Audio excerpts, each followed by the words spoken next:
McFarlane. Welcome to Conversations with Al McFarlane. I'm glad to be here. Glad to have you along. Today, we continue our conversation with some of the young leaders in the community who are with the Youth Task Force of the mission to hold policing and community safety accountable. The Unity Community Mediation Team, Youth Task Force. Miles Wilson is here. Miles, how you doing? I'm well. How are you doing, Al? I'm doing good. Good to see you again. See Let's you. just start with an update on upcoming and just recent activities of Mhm. the Young People's Task Force of the Unity Community Mediation Team. And if you would set the stage by describing both organizations for those who might be tuning in for the first time. All right. Yeah, definitely. So, kind of starting with the Unity Community Mediation Team. That's an organization, a nonprofit organization that's been around since the early 2000s. And they've done a lot of on the ground work to really fight for, public safety and police reform, kind of centering around the memorandum of agreement, which was, at the time was an agreement that was put together by those leaders and the Unity Community Mediation Team that was signed off by our police chief at that time. And at the time, I believe he was a lieutenant, but now our current police chief was a part of that memorandum of agreement as well. So it kind of just speaks to, you know, uh, uh, some regulations in terms of better policing and community reform. And then from there, within the last year, October, actually, it's about a year now, October of 2020, they formed the Young People's Task Force, which myself, Al Flowers Jr., Nicholas Martins, Laziah Smith are all co-chairs of. And from there, we kind of branched off and kind of held community conversations that allow us to connect with young people throughout the city of Minneapolis in all different areas of all different backgrounds, where we were able to kind of gather the insight and the information that they want to see change from the city and the community. And then we've used that information to kind of push that agenda to sit at the tables with, the Minneapolis Police Federation, with the Minneapolis Police Chief Arredondo again, other leaders like Mayor Fry, and kind of push those agendas and let them know what the young people are saying of the city, because that's the future of our city. So that we want to give them a platform to, so that they can, those elected officials can hear what we have to say and help us get the agendas done and then knock those off of our list. I think now more than ever, the voice of young people is being taken very, very seriously. You've demonstrated, you personally, but also the cohort, the group that we call Young, have demonstrated both here and around the world the power of the voice and the power of mobilization. You've demonstrated that you have command of the technology, the social media, and the ability to bring massive numbers of people, voters and consumers together, and to do it quickly. And you demonstrated the power of operating without having to ask permission of the powers that be. In effect, demonstrating that you have appropriated a power that is naturally yours and genuinely, authentically yours, the voice of young people. And that you all are moving both unfettered and unapologetically into taking your place at the table of decision in community and society. So for that, I think it's important to have that discussion. Talk about that. I mean, how do you see the voice of young people emerging right now, not only in what you're doing, what you described, important events, but in general across the entire landscape? What do you think? And I agree with you. I'll say this is that, young people kind of, like you said, take that initiative and are unapologetic about it. I mean, when we look at our inspirations as young people now and, kind of those footsteps that we're following in terms of major leaders like Martin Luther King Jr., Malcolm X, and John Lewis, and how young they were when they initially got into the fight. They weren't at their upper 40s or 50s when they decided to get into the fight. They were, young people, younger than myself, actually, when Hmm. they got into it. And I think that, kind of looking at it now, where we're at is that, especially here in Minneapolis, when we look at the situation that happened within the last year of George Floyd's murder, and then you look in, you're watching the news or you're in the streets and you see the demographic of who's out there rioting and, well, I shouldn't say rioting, but who's out there, protesting. Those are majority young people, and that shows that we do come, and that has been generational, where that fight is kind of led from young people's perspective. Now, in terms of what we're doing, is that we're taking that initiative and saying, okay, we're trying, kind of formulate an organized way of, getting the things that we want. So like I said, sitting down, the Minneapolis Federation was a big deal, not just for our organization, but for the city, because that's something that's never been done before by any organization, where they were able to sit down with the Minneapolis Police Federation and have those discussions about, the issues that we see in our city, the details that we want to see change. And I'll speak a little bit on that. Is like one thing that we want to see change, as minor as major as maybe to somebody else, is just changing the name from Minneapolis Police Officer to Minneapolis Peace Officer. And how we explained that to the Federation was that there's a trauma behind the word police, especially when you come into minority communities. It's there's that stigma against the word police. It may not be the specific officer themselves or the person that's wearing the uniform, but just the term police has a negative effect on people that are, in the minority community. So we want to see that name change, because something that's as slight as that, again, to us, that's major. To somebody else, it may be a slight change or slight job, but we felt that would have a large impact on our communities in terms of how police would then go into the communities in terms of responding, because now they're holding up to a specific name of peace and not police. And then also how we perceive that situation to happen when they do come into our communities, and saying that, okay, we can have a little bit more faith or trust that they're coming to help us instead of coming to patrol us or control us.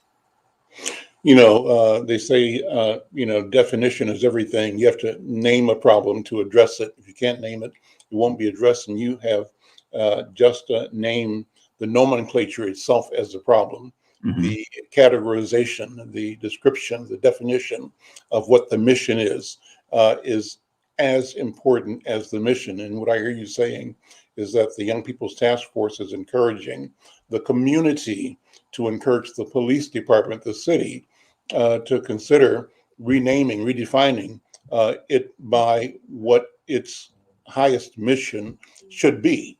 And you're saying that the highest mission is peacekeeping, right? Correct. Keeping peace in families, in houses, in neighborhoods, between businesses and community, and all the process, in the process, maintaining a safety that is reflected in a spirit and a reality of peacefulness in our community. Is that what you're saying?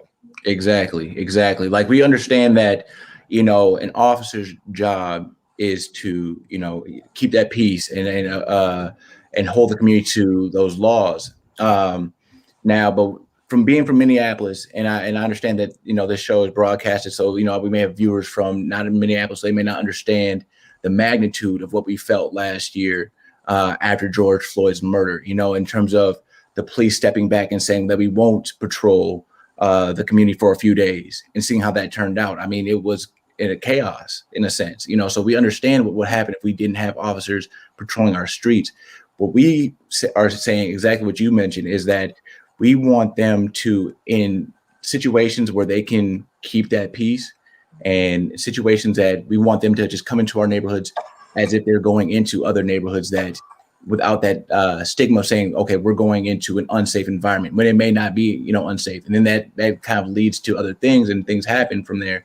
So we're saying that, by changing that name, peace, that's holding all officers to that standard of saying, okay, I'm going into this mindset with a peaceful resolution, and not a resolution where, things may go bad, or we can de-escalating the situation opposed to escalating it, right? So just the other day, I was driving downtown Minneapolis, and there was a citizen being arrested on the corner of, I believe that was 7th Street.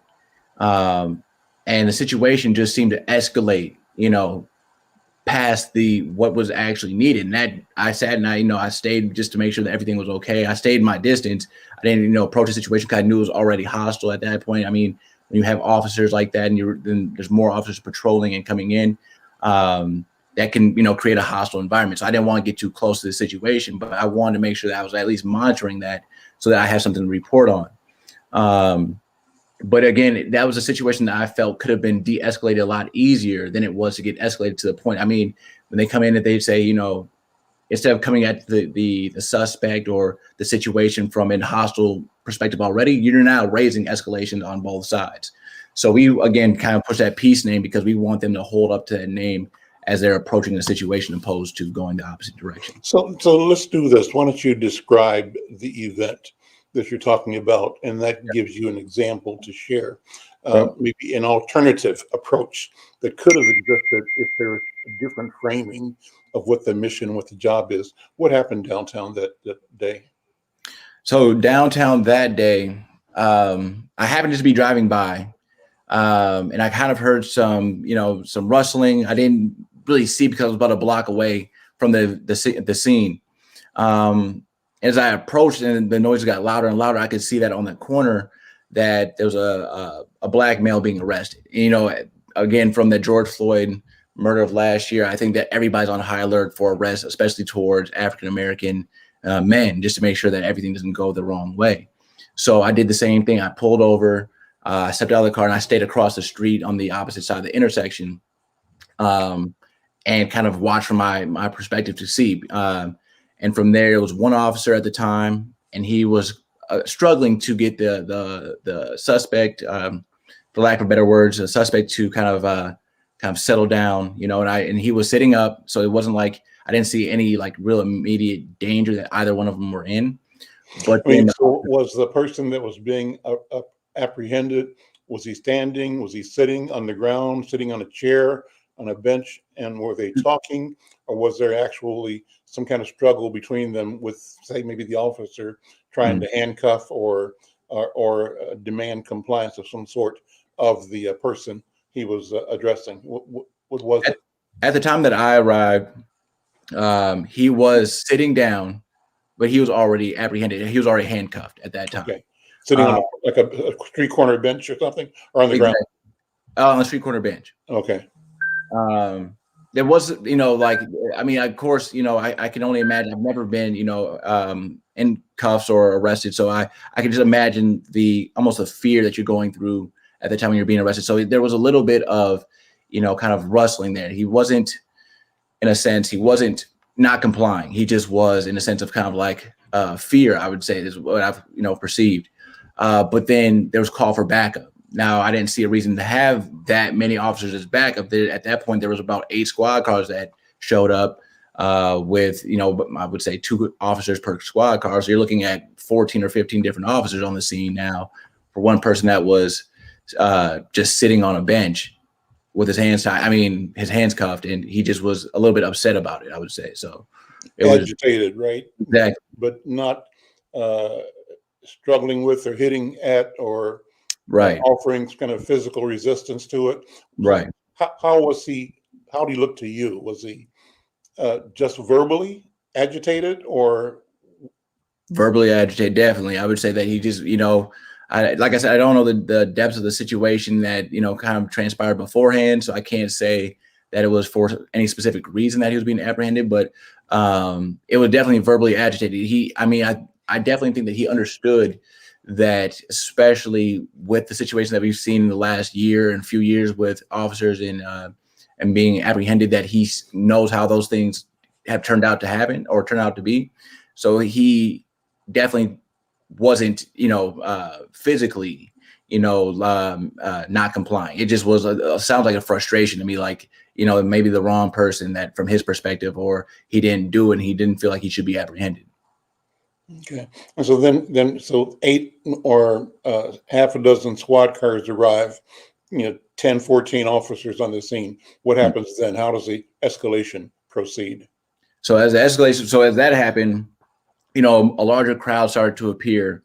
And, people were out there filming the scene, just like I said, just to keep an eye on the situation. But as that happened, they eventually, kind of got him to calm down. Everybody was at that point, because the officers knew they had eyes on them, as well as being in a high traffic area, uh, and with the majority of them being there, everybody just kind of brought it de-escalated from that point, and then they did get him into the squad car, and then they ended up leaving. So, but I don't, like I said, like I think that there's a lot to say about the community on that side, because a lot of times, especially with all eyes on you as an officer in these situations, that it's being worked against you. So I think that they realized at the same time as the male that was being apprehended realized that, okay, we have eyes on us, and we kind of need to bring this down a notch, because we don't want this to end up in a tragic situation. So what could have happened as you reflect on that? What should have and could have happened if you believed that the police training and orientation and the name of their work Mhm. reflected that their job was keeping peace? How could Yeah. this encounter evolved in a more peaceable way in your mind? And Yeah. we know we're just speculating here, so it's just us talking, right? Right. Yeah. So I would say from when I arrived on the scene, I think that there could have been a little bit more of a verbal communication between officers. I think that communication is huge. I mean, in terms of when we talk about situations where there's a person who's unsure of why they're being, stopped, or unsure of why they're being, arrested or apprehended, the more communication that you can provide as an officer to that person may help them realize and say, hey, I get that not all situations are the same, but just again, reiterating that the term peace is that we're trying to keep this peace within this community. We're trying to keep the peace between you and I as two people. I have a job to do as an officer. So, but I don't want this to escalate. So if they're communicating effectively from the start of the situation, from the start of the encounter, then it can help somebody realize. I think that at that point, I would, for me in my perspective, is that if I was being approached by an officer and they have actually in past times where they have communicated effectively to me to help me understand why I was maybe being stopped. Hey, your tail light is out. I don't have to give you a ticket for this. I just wanted to give you a warning to say, hey, your tail lights is out. You may want to go get that looked at before you drive at night, because the next situation, the next officer may give you a ticket or may pull you over again. And so that communication piece is, I think, the start of the whole idea of us getting out the peace name, and making sure that is actually implemented into their work, because it's those situations where, if somebody comes out, and they're being approached by an officer and there's no communication, they're saying, step out the car, and everybody's like, what do I do? And they're just trying to have that communication, but then voices raise, things escalate, and that's when things turn out to be tragic. And so, like I said, I think communication would have been a key factor right there in terms of avoiding having extra backup in that situation, but also to have less of a verbal agitation from the person that they were, apprehending. So how do they talk to that person in a way that reduces the energy and Exactly. brings it down? And we're joined by one of your colleagues, AJ Flowers Jr. AJ, how you doing? Good to see you, man. I'm doing good, man. Thanks for having us. I'm Yeah. sorry I clicked on the wrong link, man. I was sending. Not a problem. It was always good to see you here. I've done that myself. Uh, so we're talking sort of backgrounding again on the work, the vision, and the mission of the Young People's Task Force. And Miles, you were telling me before I interrupted you, uh, kind of the background, and I was going to ask you to talk more about the accomplishments so far. And I can tell you that among the things you've talked about, you all have engaged, and no one else has done this before, with the Minneapolis Police Federation. And I want to underscore why that's important, because in history, when there has been conflict between the police department and the Black community, quite often, most usually, when an officer brutalizes a citizen and or kills a citizen, and there's obviously the expected and hoped for investigation. In history, generally, the department and the city would say, we can't talk about this because it's under investigation. The officers involved have been suspended with pay, not suspended, but placed on leave with pay while the situation is evaluated and discussed. And there's this expectation that the city's formal position is that we're doing the due diligence that we are elected and appointed and hired to do, and community, please just stand by. And quite often in the past, what has happened is that while the city makes that formal position, the police federation would come out uh, damning the person who was the target of police aggression, justifying whatever had happened. So while the city was asking the citizens to withhold judgment and to relax and wait, here comes the federation.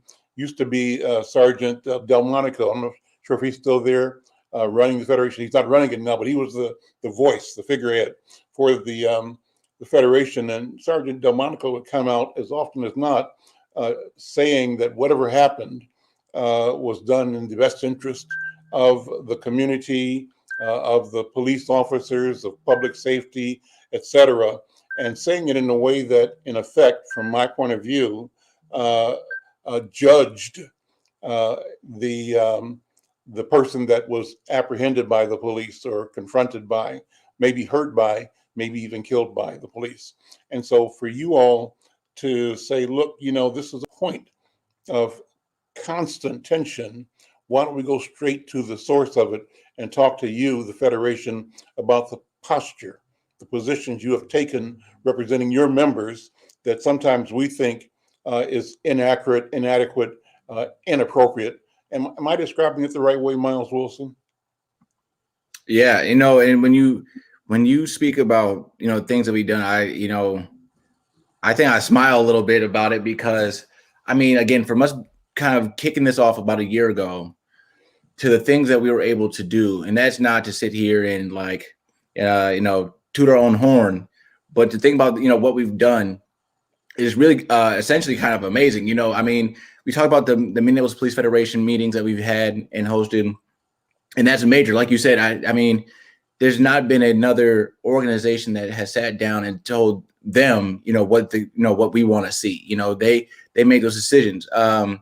And then from stemming off of that, we talk about the Bureau of Criminal Apprehension, who does the investigation for these incidents. And we sat down with the superintendent from the Bureau of Criminal Apprehension as well. And I guess the main part of all this for me is that we're not just doing that for ourselves. We're including the young people in these conversations. So it's that when we host our meetings, we host these conversations with, Mayor Fry, Chief Arredondo, Bureau of Criminal Apprehension Superintendent Drew Evans. These conversations are held with the young people that we've talked to, so they get their opportunity to say what they, the issues that they see at hand, the things they want to see changed.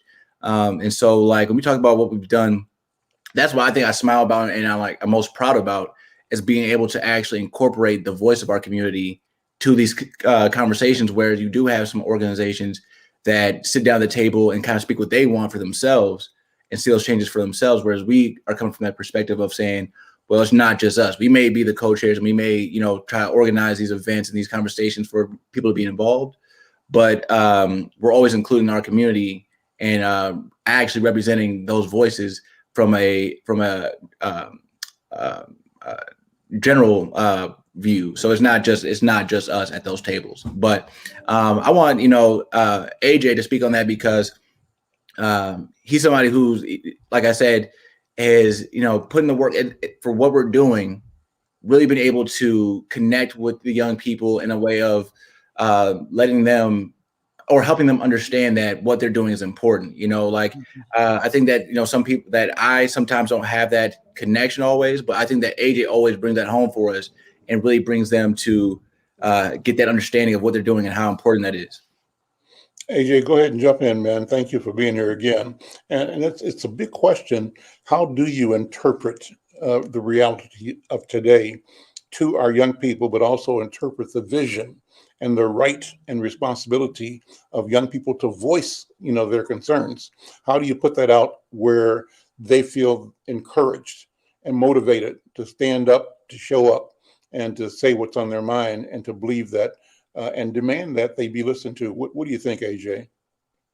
Well, I think the greatest gift that any human can have, especially us as Black men, that we have lacked on, is understanding. And I think that's one of the main things that our young people are looking for, is just a chance to be understood, which means that when they're sitting down in these meetings and speaking to us, or speaking to the chief, or speaking to the BCA, or the post board, or the federation, that they don't feel like they just had a conversation and then they're going to walk away and nobody's going to take it in consideration, because nobody's really understanding them, or people is not really taking their words or their ideas to light and bringing the opportunity there. I think when I look back at it, how do we interpret it and how do we make it? But the main thing, and I've been saying this for probably like 5-10 years now, we got to give them the opportunity. We got to give them the platform and the chance to actually get into these rooms. Because one thing I learned, and I'm pretty sure Miles can say this as well, is that, man, when we sit down with some of these young people, I mean, all the way from 13, 14, 15, 16, and then we get some of their ideas, just like we be in our meetings sometimes like, yeah, that's actually, you know what I mean? That's pretty good. And it's times where I even feel as though at 28 years old, when I'm talking to a 14 or 15-year-old, which that is a big difference, that I feel like, wait, I'm an older statesman in this conversation. But this young 16-year-old really understands what he or she wants to get done, and they really know how to go about it. But the problem is that the way Minneapolis work and the way leadership work in general is that leadership is hoarder. It's like it's picked and it's chosen upon, and not letting leaders be born, or leaders just come out and come from where they come from. Luckily for me, I had a father who was a freedom fighter, so I might have had a little more opportunities to get into these rooms. But that don't mean that people actually listen to me until I actually came with a point and a message. One of the things we did with Peace Department is that we wanted our young people to feel as though, how are we going to recruit our next group of officers, right? How are we going to recruit our next age of officers? How are we going to recruit the future officers? I always like to say, I'm not fighting for Derek Chauvin's MPD. I'm not fighting for Demonico's Federation. I'm not fighting for Bob Crow's MPD, right? I'm not fighting for Janae Harto. I can keep going down the line. Dolan. I'm fighting for Chief Arredondo's vision that he has for MPD. I'm fighting for the officers who actually serve with integrity and love and passion like they're supposed to MPD. But I'm not fighting for them MPD, them bad apples at all. I'm fighting for the future of MPD. I'm fighting for these future officers that's coming up, these cadets who's working right now that want to be peace officers and find a way to actually get their community and protect their community and serve the way that it's supposed to be, the job that police officers is supposed to be, the job that our peace officers is supposed to have. So for me, when it comes to how do we bring our young people in and how do we interpret from their language and bring it back into ours, it has to start with first us understanding where our young people is coming from and actually giving them that space, I should say, to say, hey, you're not going to get in trouble. It's no wrong answers here. It's no wrong answers, especially in a systematic of oppression, because we have not figured out the answer yet, right, Mr. McFarlane? We've been fighting for 400 years. So nobody has the magic book answer. So it's going to take all of our solutions. But I think the biggest thing is actually giving them a chance, understanding where they're coming from, and actually letting them know that, hey, look, if you really want to be a part of this change, if you really want people to listen to you and hear your voice, you have to show your presence. You have to be out. You have to make sure you're getting involved in everything, engaged in everything, not just public safety, but all the different aspects of life that's affecting our young people, whether it's mental health, whether it's public safety, whether it's economics or housing. We have to make sure that we're at the table and actually listening and taking the advice and leadership and guidance from our elders. Let me, before we go further, mention to our viewers and listeners that AJ Flowers is a candidate for Minneapolis City Council, representing the 8th Ward, I believe, AJ? Ninth Ward. Ninth Ward, thank you, yeah. And the incumbent there has chosen not to run again, right? So it's an open seat, is that correct? Am I right? Correct. Okay, great. And it's an important sort of community in South Minneapolis, and a very diverse and energetic community. I'll have you talk about the 9th Ward before we get done, but I wanted people to know that you're not just talking, that you put your mind and your body and your feet on the ground in the street to bring this vision that you're sharing and this accountability that you're sharing to the public, to the community. One of our viewers is Michelle Madison. She says that her son, she's out on the East Coast, her son is 31 years old, and lives and does business in Virginia. So she worries about him because Virginia is a carry state for gun owners, and she wanted to know what your thoughts are. So it's a question that I think we haven't discussed in our community about gun carrying in our community, responsible gun ownership. And what we are hearing, though, is about the number of fatalities, people killed by guns, children being killed by guns in our neighborhood and by our own people. We have this national notoriety because of George Floyd and Philando Castile and Jamar Clark. But at the same time, and even today, even in the past 24 hours, our people are being killed by our people. And so I throw the question out just to have a discussion among you and among us. What is the prevailing pro and con about gun ownership, gun safety? And I've got another question. I'll just put it out now because I think people are curious about it, and I'll tell you how I feel about it. I'm concerned about how our community has been victimized by marijuana laws.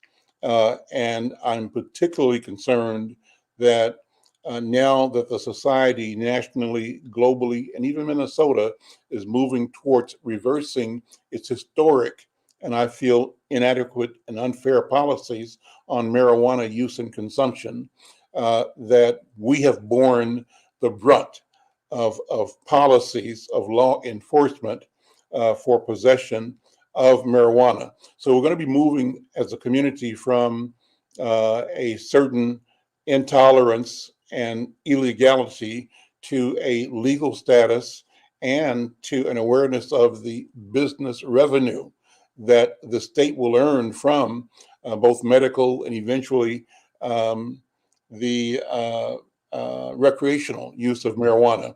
Marijuana becomes like alcohol, right? A substance that is part of the community, consumption, recreation, et cetera. So that's the second question. Let's go back to the question of guns first.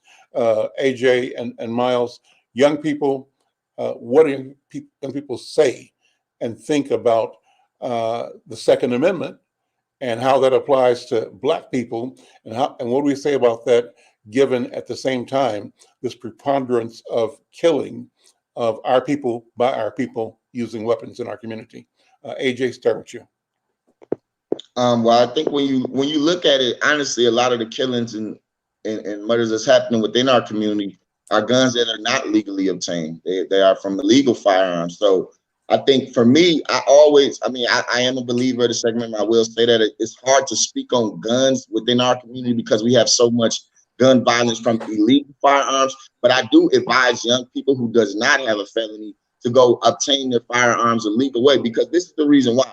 Once you obtain your firearms a legal way and you start learning about firearms and the dangers of firearms and what firearms are really used for, not just in the movies that show us gang banging with them, right? And actually show you what firearms is used for, which is protection, protecting your home and trying to make sure that you don't get an invasion.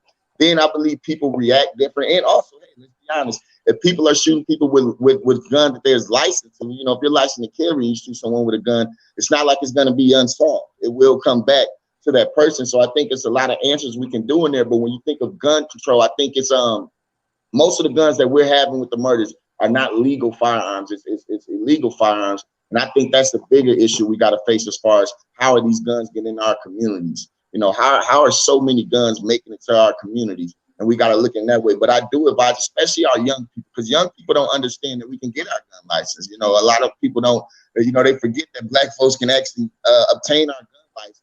I done had young people come to me at the age of 19, 20 before, and they asked me, hey, man, you know what I can do to do this? And I said, hey, man, what are you into? And they're not in no real trouble. They just want to provide in this lifestyle. And I said, why don't you go try to obtain your firearms the legal way? And this person did. I'm not going to say the name, obviously, and this person did, and their life changed, right? Because once they obtain a firearm, they realize one or two things. First off, that holds a lot of power. With that firearm holds a lot of power, which means if you decide to use lethal force, or you decide to take someone's life, especially as a legal firearm carrier, you will have to answer for that. It's not like you have these illegal firearms. You have to think about what you do. You have to think about your actions and make sure you're sure before you make those decisions. So just on that part, on the gun violence, that's what I would say. But I'll let Miles go on that, because I really want to get into that second question you got, because that's something that I've been on too since 2016. Okay, Miles, go ahead. But I appreciate your point of view. I'm going to come back to you on that, because I wanted to tie that, what you said, to how we look at what you said earlier about encouraging our people to plan to be the police force for the future. And so if we don't encourage our people to look at careers in peacekeeping, careers in counseling, in probation work, careers in being defense lawyers and caseworkers, careers in being prosecutors, right? Careers in being judges, right? Careers in being owners of businesses that supply correctional facilities, right? Careers in businesses that build correctional facilities, careers in the public service arena that maybe says, instead of building a place to deal with people that are in violation of community standards and norms, instead of sending them to, somewhere way out, like whatever, I don't even know where the way out detention places are. What if those facilities were right in the community, and where we see both the people, and we're all part of creating the continuum of connecting and providing correction for these people. So I'll come back to that. Miles, what about this question of guns in our community? So what I'll say is that what AJ said is spot on, especially in Minnesota. Now, when we're talking about Virginia, I don't know if Virginia is a stand your ground law. I don't, or state. And I don't think it is, if I'm not mistaken. But I mean, in Minnesota, just being transparent is, exactly what AJ said. Once you go through the gun registration and gun licensing course, you realize that, well, one, like he said, that having anything legally is tied to you. There's very little situation that, you won't be in a situation that won't come back to you. Even if you loaned it off to somebody decided to do that, that's still coming back on you.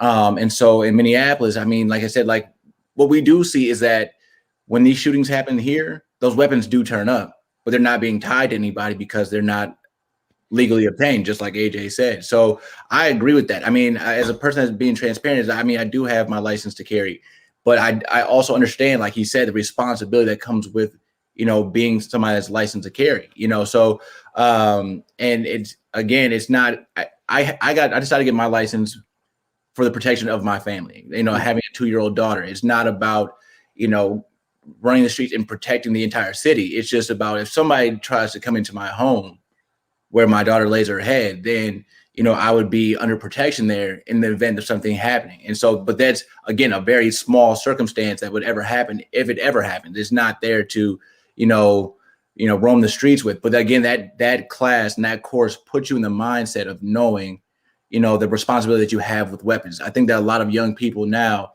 understand that when things are illegal, or when you don't have anything that's actually tied to you, they understand that this may be something I can get away with, and so this may be a situation that it won't come back on me, or they're being told that, at least. And so I agree with everything that AJ has said about the stands, and I had that same exact viewpoint on it, because with, knowledge and responsibility, you have a different mindset about the tool. I'm not even call it a weapon. I'm going to call it a tool, because it's just like having a hammer in your home, or a screwdriver, or a drill. It's there to serve a purpose when it's needed at that time, not just, to use as a weapon just for any circumstance. So, and if I can, he said, I think Miles hit a good point. Like, I have family down in Georgia, right? And I'm pretty sure you got some family down south too, Mr. McFarlane. I have uncles who have hunt and everything. They have guns and everything, but they've never had to fire at anyone else. I've had uncles who passed away, and they all. And one of the funniest things they always say is, I had all these guns and I never had to use them on any human being. they'll use it to outside, just, play shooting and hunting, shooting at the disc and things. But it's a lot of situations where that doesn't occur. But I don't want to, and I don't want to poo-poo gun violence, especially not right now within our city, because it's an epidemic that we're facing within our community. Literally, the conversation we're having this Saturday at Shiloh Temple from 12 to 2, 1201 West Broadway, by the way.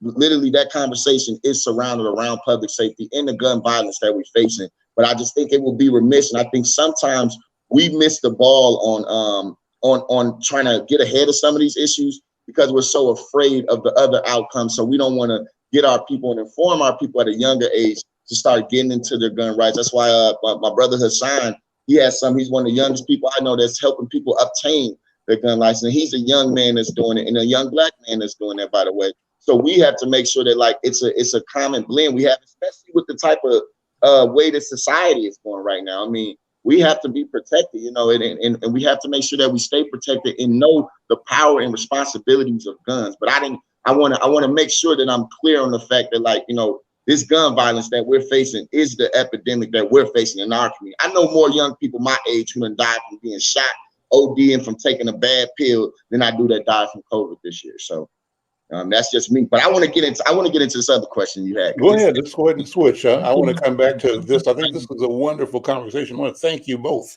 for jumping in. Because I think this is a conversation we got to start having. I think that too often our community, this is my word, is spooktified.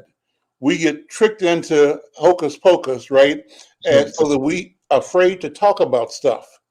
And we're afraid to examine stuff, to argue, right?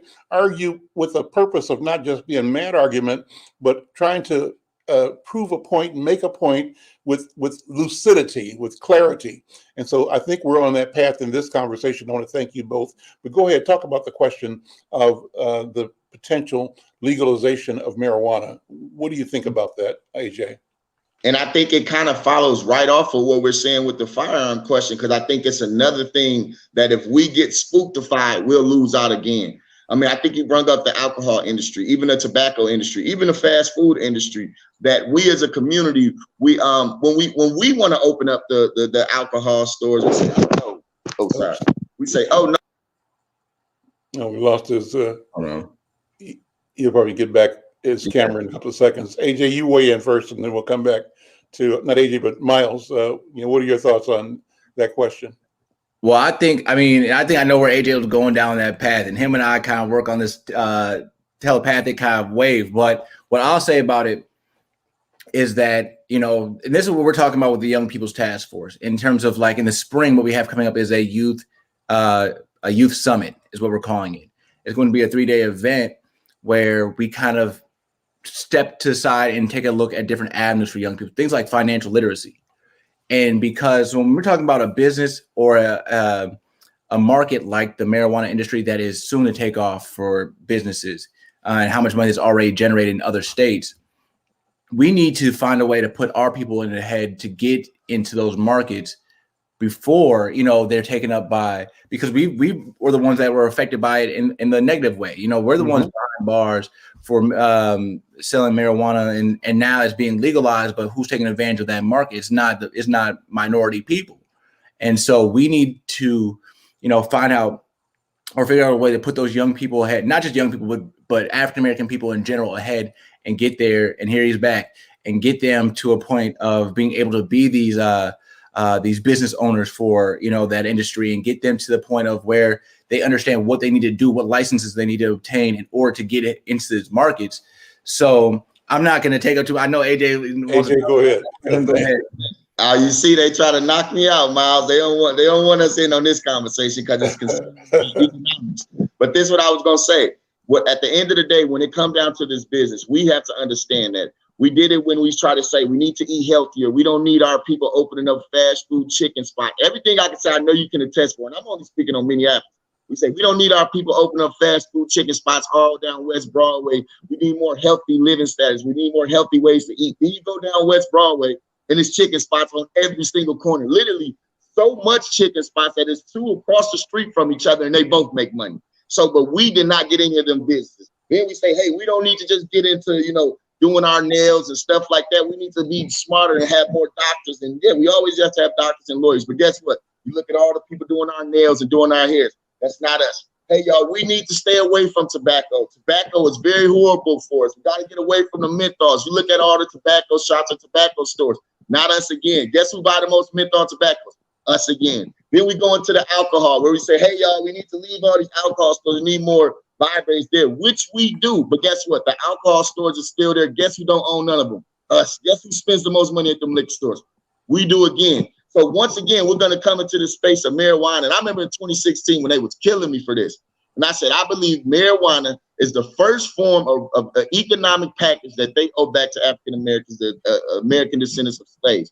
And the way we use that is we're saying that, hey, we know that y'all going to try to get the dispensaries away and everything. Why don't y'all teach us black folks? Why don't y'all use some of that money and give us the agricultural skills to help grow this marijuana and actually be a part of the distributing process? Because that's direct economics back into our community. You know, we don't want just the dispensaries anymore. We want the farms.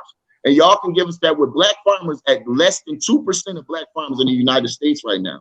So we don't have no form of survival without them. We have to find ways to survive within ourselves. And trust me, I'm never here advocating for alcohol or tobacco or us to eat more fried chicken. But the fact is we are drinking, we do smoke cigarettes, and we do eat fried chicken as people.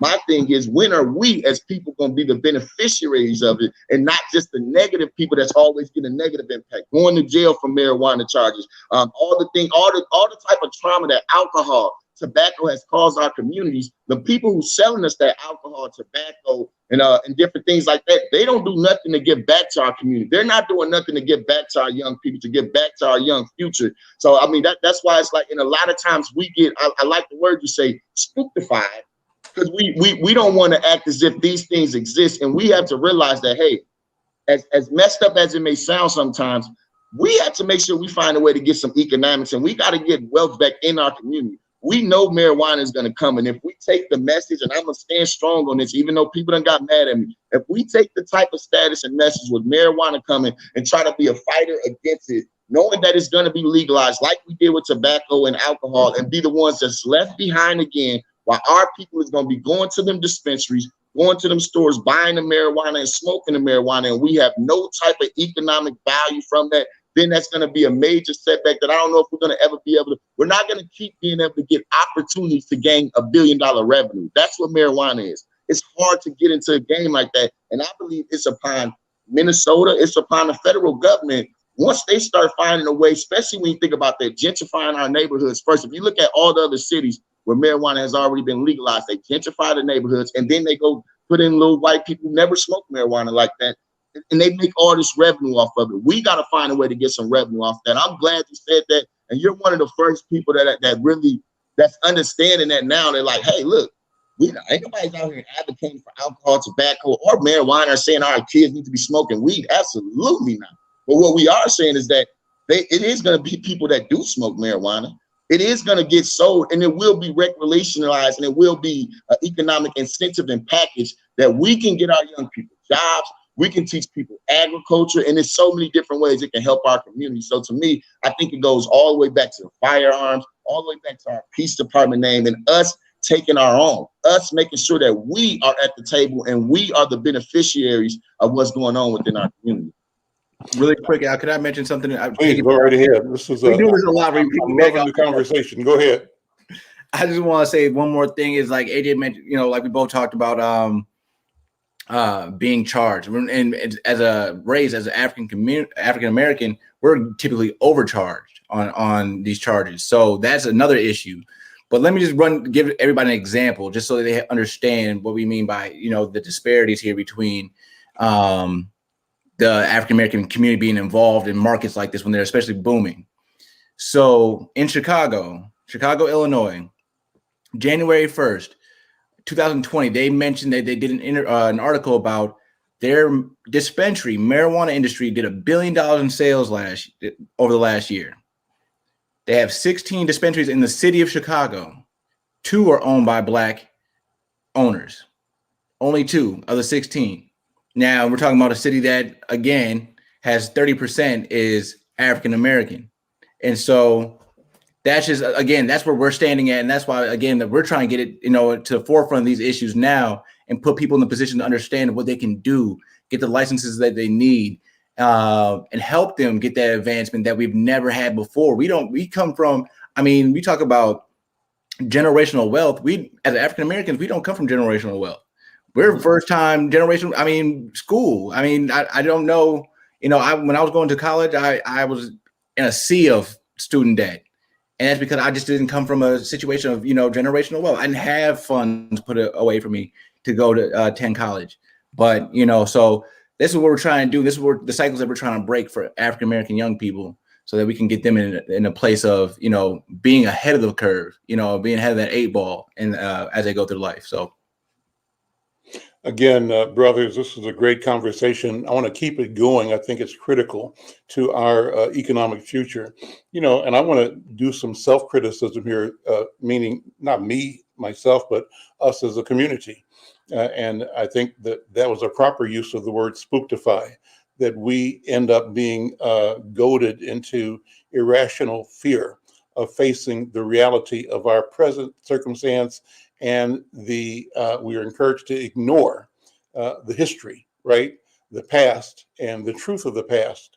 And the truth of the past that we are encouraged and invited, asked to forget, is this truth of historic and systemic, culturally framed racist policy. The history of white supremacist thought and how it shows up in every element of education, of medicine and health, of political activity, and of wealth creation, home ownership. The evidence is plain. It's clear. And how do we de-spook our minds so that we become unafraid to talk about the truth that is all around us and that is historic? And if we can talk about that truth truthfully and fearlessly, we can speak about creating a future that supports our existence, our families, and our right to be at the table of decision for the future. We have to begin to present to ourselves this idea that we are co-authors of tomorrow, that tomorrow cannot be created without our voice and our hand.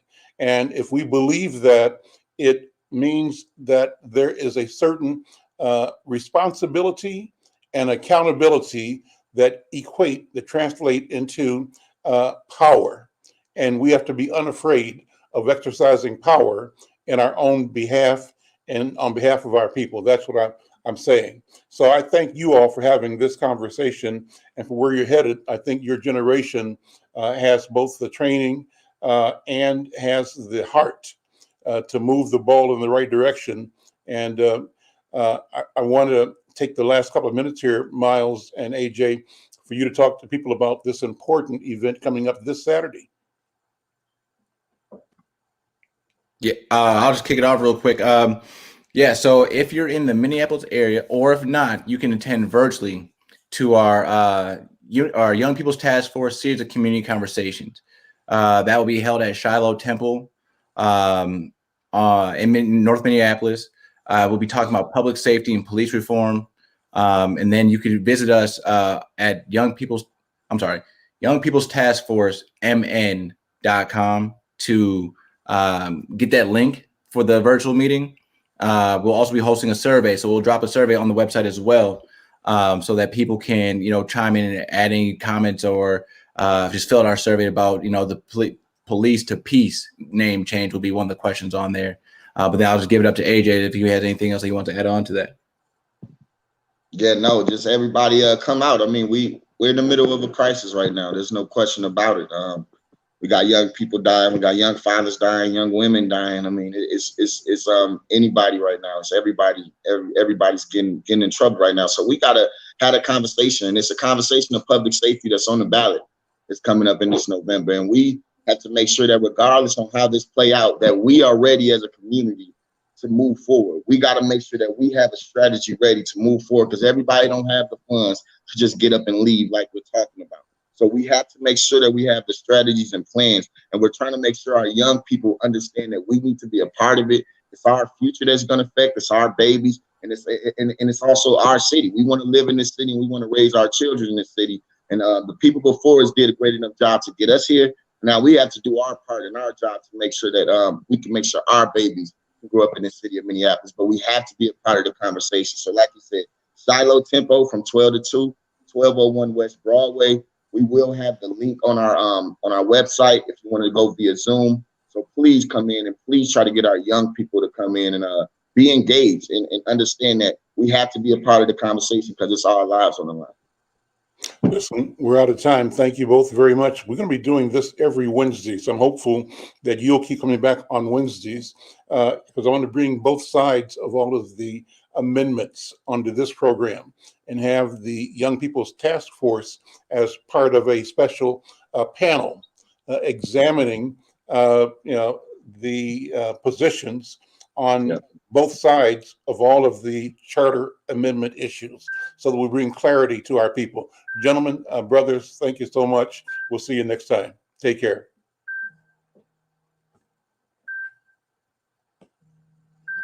All right.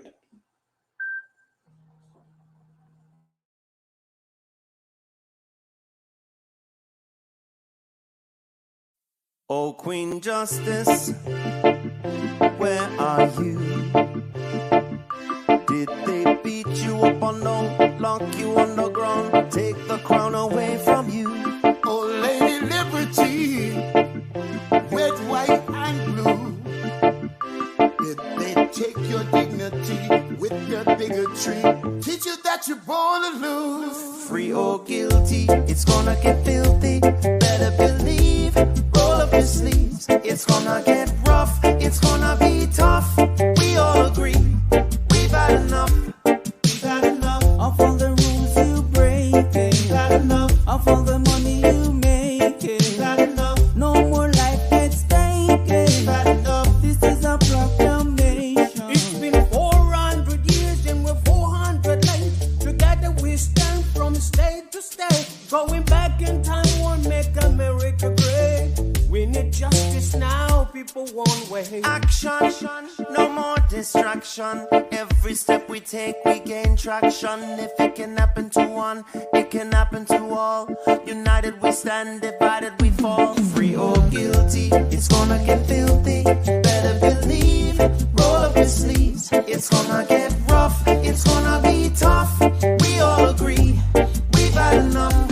We've had enough of all the rules you were breaking. We had enough of all the money you were making. We had enough. No more life gets taken. We had enough. This is a proclamation. Free or guilty, It's gonna get filthy. You better believe. just roll up your sleeves. It's gonna get rough. It's gonna be tough.